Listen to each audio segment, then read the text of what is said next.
मोदी जी ने 10 रुपए की झालमुरी खाई और ये 10 रुपए का नोट करीबन 1 लाख तक बिक रहा है। और मोदी जी के एक मेलोडी का पैकेट देने से पार्ले का स्टॉक करीबन 5% से ऊपर चला गया। लेकिन एक सेकंड, पार्ले का स्टॉक तो स्टॉक मार्केट में लिस्टेड ही नहीं है। हाँ, आपने बिल्कुल सही सुना, जो पार्ले ऊपर गया वो एक्चुअली एक दूसरी कंपनी है। मोदी जी के झालमुरी खाने से और रोनाल्डो के कोको कोला हटाने से हम लोग को कैसे फायदा हो सकता है, चलिए देखते हैं। इसके लिए पहले एक मार्केटिंग कॉन्सेप्ट समझते हैं जिसका नाम है एक्सीडेंटल मार्केटिंग। इसका मतलब एक ब्रांड को बिना कोई पैसे खर्च किए, बिना किसी प्लान्ड कैंपेन के अचानक करोड़ की पब्लिसिटी मिल जाए। मेलोडी की केस में बिल्कुल यही हुआ। एक्सीडेंटल मार्केटिंग ब्रांड को पब्लिसिटी देती है, लेकिन इन्वेस्टर के दिमाग में वो पब्लिसिटी एक पैसे कमाने की अपॉर्चुनिटी बन जाती है। पर ये केस में पार्ले का स्टॉक मार्केट में लिस्टेड ही नहीं था, इसलिए लोगों ने दूसरी पार्ले कंपनी का स्टॉक खरीदना चालू कर दिया, जिससे दूसरी पार्ले कंपनी को फायदा हुआ। ये जो सिचुएशन है, जब एक फेमस इंसान कुछ यूज कर लेता है या कुछ बोल देता है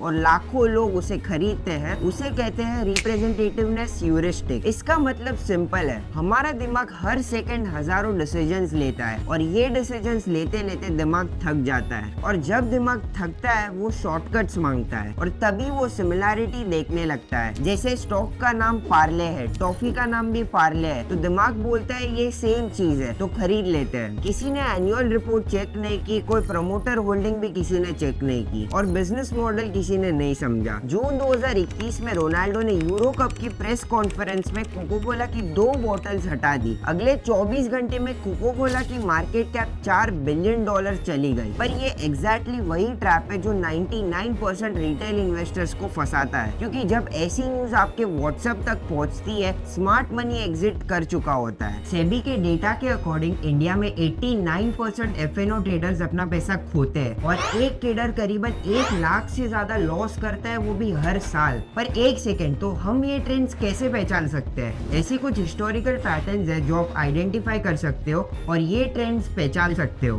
पर कुछ भी करने से पहले अपनी रिसर्च जरूर करना। पहला है, ब्रांड ड्रिवन बिजनेसेस हिस्टोरिकली ज्यादा बेनिफिट करता है एक्सीडेंटल मार्केटिंग से। मतलब जब कोई बॉलीवुड स्टार, कोई पीएम या कोई क्रिकेटर कुछ एंडोर्स करता है, तो जिस ब्रांड का प्रोडक्ट यूज होता है उसको डायरेक्टली फायदा होता है। जैसे इस केस में मेलोडी के सारे पैकेट्स ब्लिंकिट में सोल्ड आउट हो गए और इनका पूरा बिजनेस ब्रांड रिकॉल पे चलता है। तो सेलिब्रिटी मूवमेंट आते ही ये इनहेरेंटली साथ में ऊपर जाते हैं। लेकिन ये सिर्फ एक ऑब्जर्वेशन है, स्टॉक स्पेसिफिक रिकमेंडेशंस नहीं है। तुम अगर इंडिविजुअल स्टॉक्स पिक करना चाहते हो तो अपने सेबी रजिस्टर्ड रिसर्च एनालिस्ट से बात जरूर करना। पीटर लिंच, जो कि एक अमेरिकन फंड मैनेजर है, उनकी एक फेमस लाइन है, invest in what you understand. जो कंपनी के बारे में तुम समझते हो उसी में इन्वेस्ट करना बेटर होता है। दूसरी, इंडेक्स इन्वेस्टिंग बोरिंग है लेकिन स्टैटिस्टिकली बहुत पावरफुल है। S&P ग्लोबल हर साल एक रिपोर्ट पब्लिश करती है। ये actively manage mutual funds measure करती है और देखती है कि क्या ये अपने बेंचमार्क इंडेक्स को एक्चुअली बीट कर पाते हैं